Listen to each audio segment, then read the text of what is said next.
Horror games hold a special place in my heart. I find that horror games are rather unique when compared to other genres. Most games are reviewed or picked apart by things like how are the controls, the writing, the amount of content. Horror games are the opposite. And on top of that, it's a genre where the good games are really good, and yet the bad games are also somehow really good. Just in a totally different manner.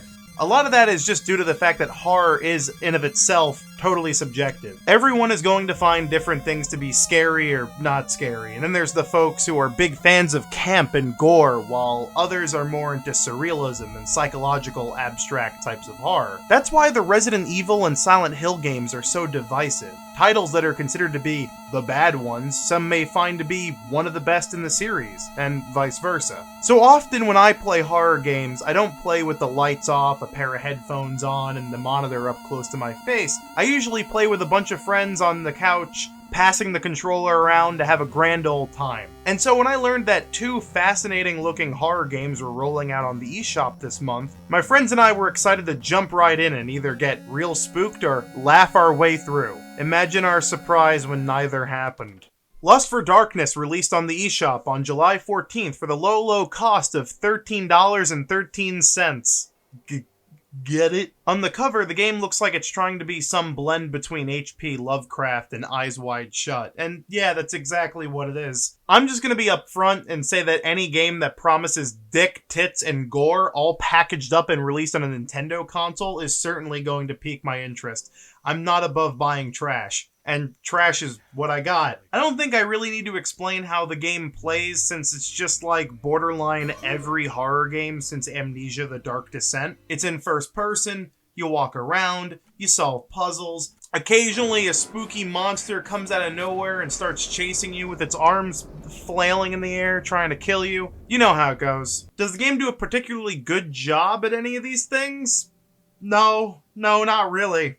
As mentioned, the game is full of all sorts of taboo imagery, really just trying to cover up the fact that the actual story going on is pretty dull and not really worth getting invested in. For the most part, the puzzles are simple, yet some are so vague and broad in what you're supposed to do that they can end up being really confusing despite, in the end, actually just being super simple. And any enemy encounter is just funny. It's not really scary. They don't really pose that big of a threat to the player at all. At its best, the game displays some wonderfully abstract visuals that show that the game's creators do know how to make a pretty convincing Lovecraft-style environment, but it all goes to waste with just how poor the game itself is. And then there's the real kicker, which is that the game runs terribly. I imagine this is because a lot of the models within the environment are really high poly, despite texture work and lighting being kinda ass. This game absolutely chugs the whole way through, and it makes the game an absolute chore to play. The only other good thing I can say about Lust for Darkness is that it's only 2 hours long, unless you can't beat the game. If you die or just cause this to happen somehow anyway during the final boss fight, the final boss will just disappear or stop advancing during the final chase, thus soft-locking the game, at which point there is no way to finish the game, even after reloading your save or closing and reopening the game. Great! And as a final nail in the coffin, the game was taken down from the eShop, so you can't even buy the game anymore. No reason has been given as to why it was taken down. I assume it's either the shocking imagery having to be re-rated by the ESRB, the game's buggy ending, or maybe even both.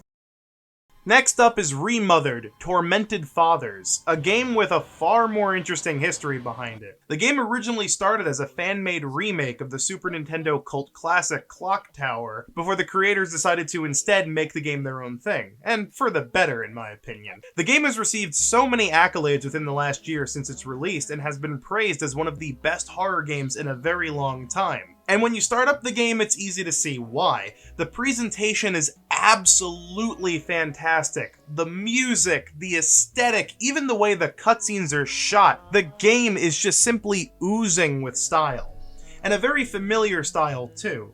As it seems, Chris Derrille, the game's creator and director, was inspired by giallo films, a subgenre of horror films from his native country of Italy. Starting up this game instantly gave me flashbacks to films like Blood and Blacklace and the works of Dario Argento. Even the main character, Rosemary, looks a lot like Jodie Foster from the film Silence of the Lambs. So naturally, I was stoked to get into the gameplay. What happened next was disappointing. Yep, that's what the game looks like.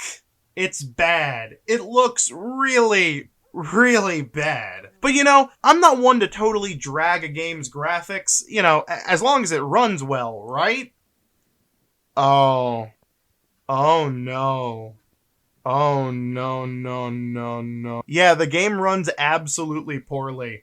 To the point where I felt as if I couldn't even really give this game a fair go. It borders so hard on being unplayable. It really is that bad. Now, full disclosure time. Both games I've talked about today were purchased with my own money from the eShop. The thing about Remothered is that the game is not out yet in North America or Europe, but was released earlier in the month on the Japanese eShop, which is the version I'm playing. Maybe, just maybe, there is supposed to be some patch for the game to be released alongside the full worldwide release of the game, but somehow I doubt it if they let the Japanese version of the game release in this poor of a state. It's a shame because I really, really want to play and like this game. I even just recently bought the PC version in order to do so, but I am not exaggerating when I say the Switch version is one of the worst ports I've played on the console, and that anyone interested in the game should stay away or wait for updates. How disappointing.